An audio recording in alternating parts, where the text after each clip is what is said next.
来，乡亲啊，继续要来讲台湾人爱食红鲢鱼。渔业署的统计，台湾每一年为国外进口的红鲢鱼超过50亿。也毋过，为什么红鲢鱼的鱼肉是柑仔红色的呢？原来是因为野生的红鲢鱼拢是食磷虾，有天然的虾红素。也毋过，野生的毕竟有限，所以咱即摆咧食红鲢鱼，大部分拢是养殖的。养殖的肉色会偏较漂白色，所以就有不少的业者会伫养殖的饲料内底共掺化学的色剂，实在是真无天良。传统市场鱼贩多发流量，将这红鲢鱼切片，民众问要安怎挑选新鲜的？但是尽量挑红一点。尽量挑红一点的。橘红。橘红为什么？就比较好。比较好。因为那个时候隔天就会褪色。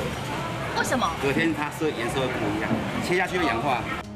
对卖场买来这红鲢鱼切片，有来自挪威或者是智利的，每一片看起来色水拢无同，有偏红的，也有较浅色。这铁板师傅一块一块来煎，把油煸出来，伊的肉色嘛渐渐变浅色去。就起锅了。对，好。这类煎的红鲢鱼，伊会出油出来，加上吸引人的柑仔红色，是台湾人餐桌顶的上喜爱。根据渔业署的统计，台湾人每当吃掉2万吨进口50亿的红鲢鱼，因为需求量大，所以咱食的大部分拢是饲的红鲢鱼。但你敢知这款鲜亮的色水安怎来？野生的红鲢鱼食磷虾有天然的虾红素，所以色水是深粉色的。若是饲的咧，则是加有豆粉，肉色是偏漂白色。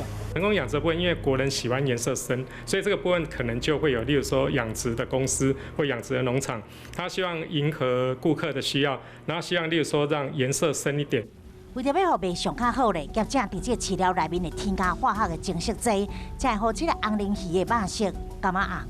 因为它天然食材，虾红素，甚至你喂它类胡萝卜素也没关系啊，喂它玉米，喂它叶黄素都可以让它变黄变红。饲的红鲢鱼有饲料内面添加类红菜头素，这种色素通常是来自像这麻雀、甲壳类这款的自然食材，或者是实验室内面做成的人工合成物。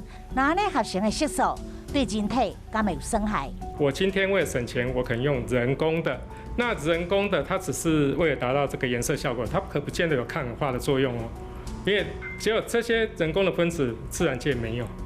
因为自然界根本没有形成这样的东西，这是人工合成的，然后所以变成你最后它吃了以后，然后你再吃，变成你要代谢这个分子。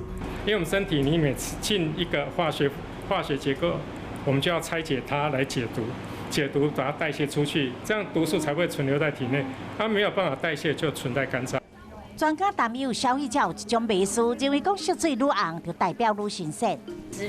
过度强调颜色什么之类，因为当颜色不正常就是不正常了。因为天然食物有自己天然的颜色，它就只要吃天然颜色的食物就好。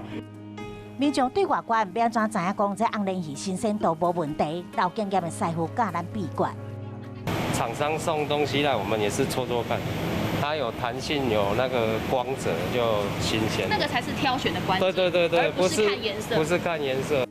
柑仔贝纹理分明，鲜度才有够。到市场买爱选这鱼腩、鱼皮拢是光骨的，最后对这个鱼皮外面、吃这个鱼肉判断也单色。他们就会觉得说，这个颜色就是新鲜的、最好的，所以养殖的业者也可能会把它包装的比较漂亮。饲料内面无混合色素，这饲红鲢鱼看起来对甲消费者所期待无同。若是民众会当改变观念，业者就无需要因为市场的考量添加合成物，嘛比较较唔免担心会影响健康。